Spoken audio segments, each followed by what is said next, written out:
morning frost clung to the tarmac at Edwards Air Force Base as Margaret Hayes wheeled the battered F-4 Phantom from Hangar 7. Her boots echoed alone in the hangar, until laughter sliced through the cold. "Would you look at this?" Captain Jake Morrison barked. "They sent us a librarian flying a museum piece." Phones went up, pilots jeered. "Wrong century, Grandma, try the retirement home." No one defended her. Not even command.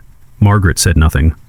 Just ran a hand across the nose of the Phantom, pausing at a faded kill mark beneath the cockpit glass. She didn't flinch. Didn't even blink. Because this wasn't the first time they underestimated her. And it wouldn't be the last time someone regretted it.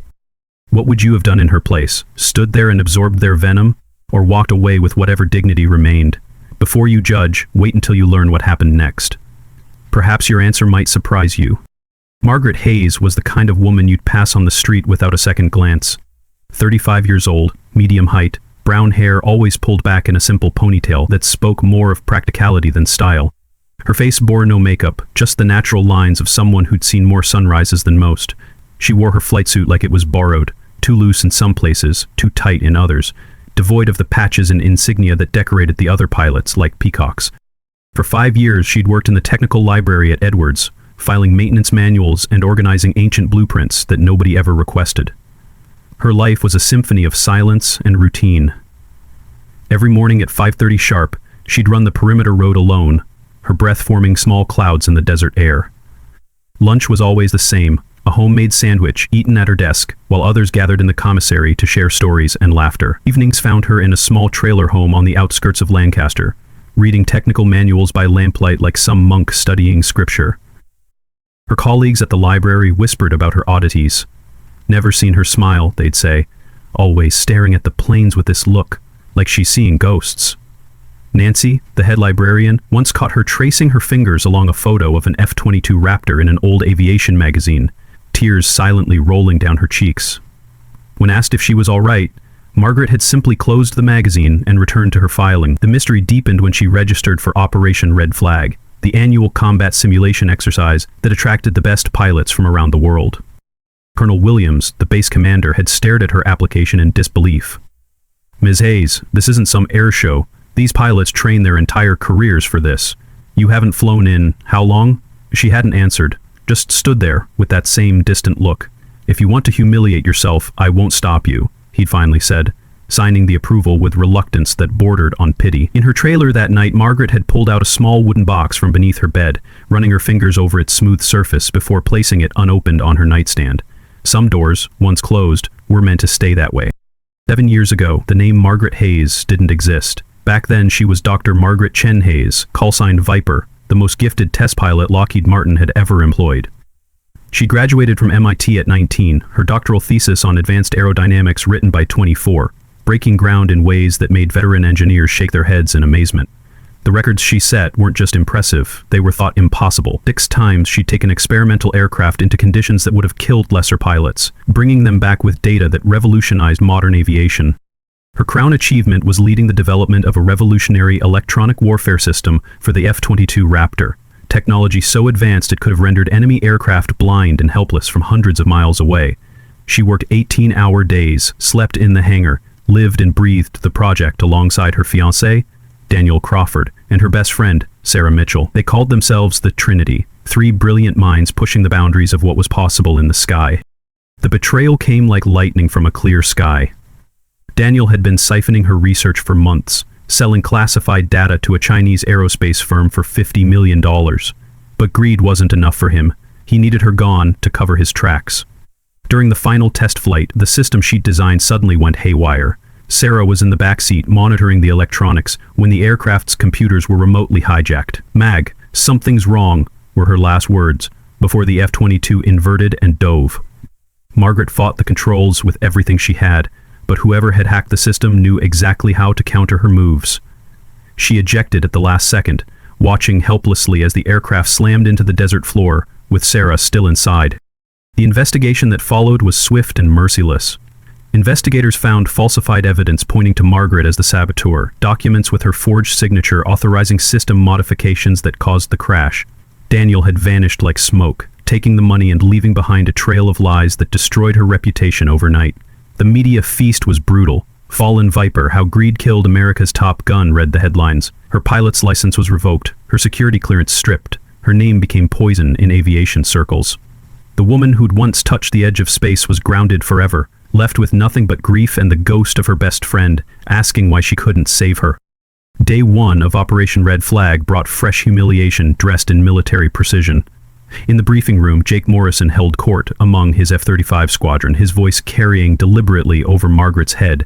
"Gentlemen, I want you to see something historic. This lady here is flying a Phantom. You know, the plane my grandfather flew in Vietnam." "I didn't know," the Smithsonian loaned out exhibits. The room erupted in laughter as phones appeared, recording her sitting alone at the back, hands folded calmly in her lap. By noon, a video titled, "Grandma Gonna Fly" was circulating through the base's internal network, complete with mocking commentary and laugh track effects. The second day brought technical sabotage disguised as incompetence. Karen White, the lead drone systems engineer, made sure Margaret's aircraft received the wrong fuel mixture, fouling the engines. "These old birds are so temperamental," she said with false sympathy, watching Margaret spend 3 hours in the scorching sun cleaning fuel injectors. "Maybe you should stick to something simpler. I hear the gift shop needs help." What they didn't expect was Margaret's methodical precision, the way her hands moved over the aircraft's systems like a concert pianist rediscovering a beloved piece. She fixed every problem, documented every issue, and never spoke a word of complaint. The psychological warfare escalated on day 3. During lunch at the canteen, Lieutenant Colonel Brad Stevens, who managed the drone fleet, decided to make a public statement. "Ladies and gentlemen," he announced, standing on a chair, "I want to propose a toast to the future of air combat. A future where artificial intelligence and unmanned systems make pilots like Ms. Hayes here as obsolete as her aircraft." He accidentally knocked over his coffee as he stepped down, the hot liquid splashing across Margaret's flight suit. The entire room fell silent, hundreds of eyes watching, waiting for her reaction. She simply took a napkin, wiped the coffee from her chest, and continued eating her sandwich as if nothing had happened. Someone started a slow clap, mocking her non-response. By day 4, the cruelty had become sport. They scheduled her for a mock dogfight against 3 F-35s simultaneously, a scenario designed for humiliation rather than training. Betting pools emerged with odds on how quickly she'd be shot down. Jake Morrison broadcast over the open radio channel, "Let's teach the librarian about humility, boys. Show her why women like her belong on the ground, not in our sky."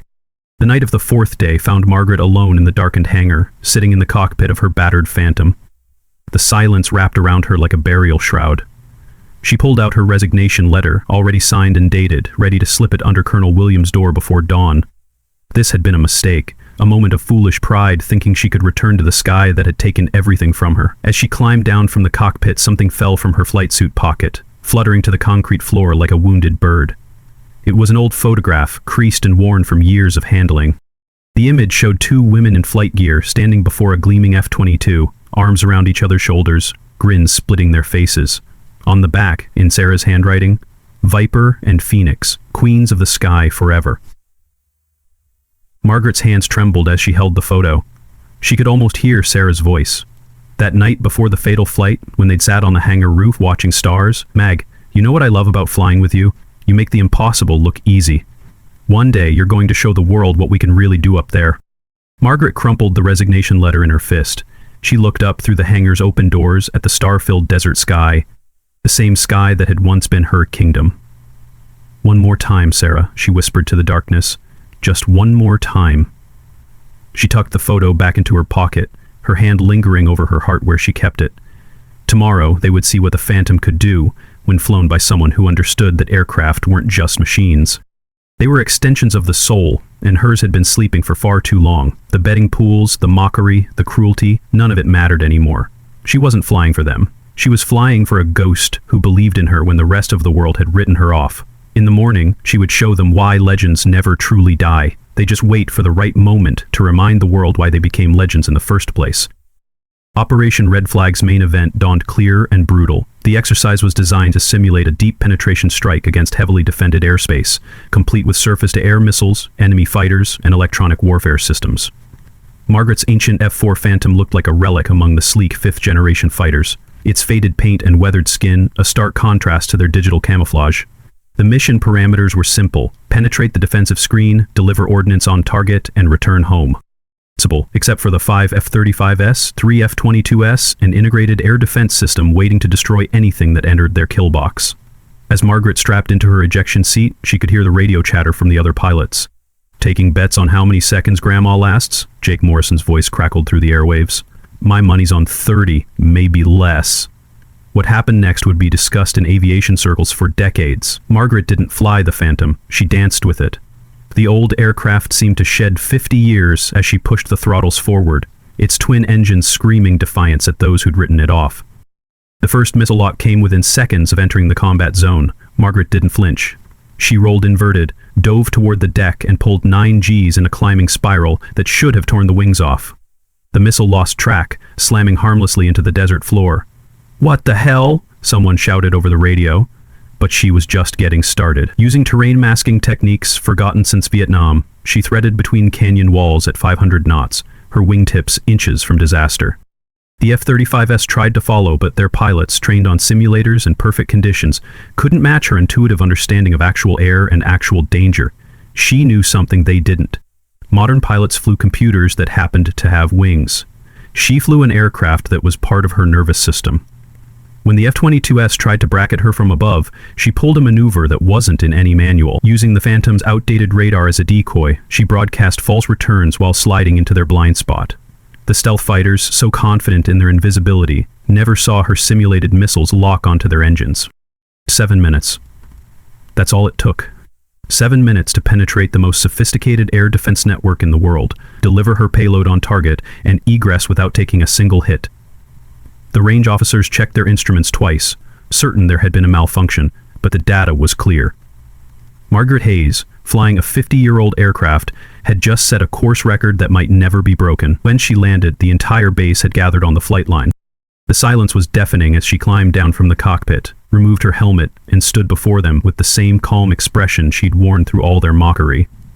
Then General Harris stepped forward from the crowd, his weathered face showing something between shock and recognition. "In all my years," he said, his voice carrying across the tarmac, "I've only seen one pilot fly like that. One pilot who could make an aircraft do things that defied physics and common sense." He studied her face intently. "Call-a-side Viper, Dr. Margaret Chen Hayes." The revelation rippled through the crowd like a shockwave. Jake Morrison's face drained of color. Karen White's hands flew to her mouth. Brad Stevens took an involuntary step backward. General Harris continued, his voice now tinged with something approaching awe. "I was her doctoral advisor at MIT. I watched her rewrite the book on aerodynamics before she was old enough to rent a car. Ladies and gentlemen, you haven't been mocking some amateur. You've been insulting the woman who designed half the systems in your aircraft. The woman who would have revolutionized air combat if..." He paused, choosing his words carefully. "If she hadn't been betrayed by those she trusted most." The general pulled out his phone, showing a news headline from that morning. "Daniel Crawford was arrested in Zurich yesterday. He's confessed to everything, the theft, the sabotage, framing Margaret for Sarah Mitchell's death. The Pentagon wants to reinstate your commission immediately, Dr. Hayes. Full honors, back pay, and a position leading the next generation fighter program. $700,000 a year to start." Margaret stood in the center of the silent crowd, her expression unchanged. She looked at Jake Morrison, who couldn't meet her eyes. At Karen White, whose face burned with shame. At Brad Stevens, who seemed to be trying to disappear into the concrete. When she finally spoke, her voice was soft but carried to every ear. "This Phantom flies better than I remembered. Thank you all for reminding me why I loved it." She turned to General Harris, reaching into her pocket to pull out her worn pilot wings, the ones they'd stripped from her 7 years ago. She placed them gently in his palm. "I have a quiet life now, General. Books to catalog, runs to take, sunsets to watch.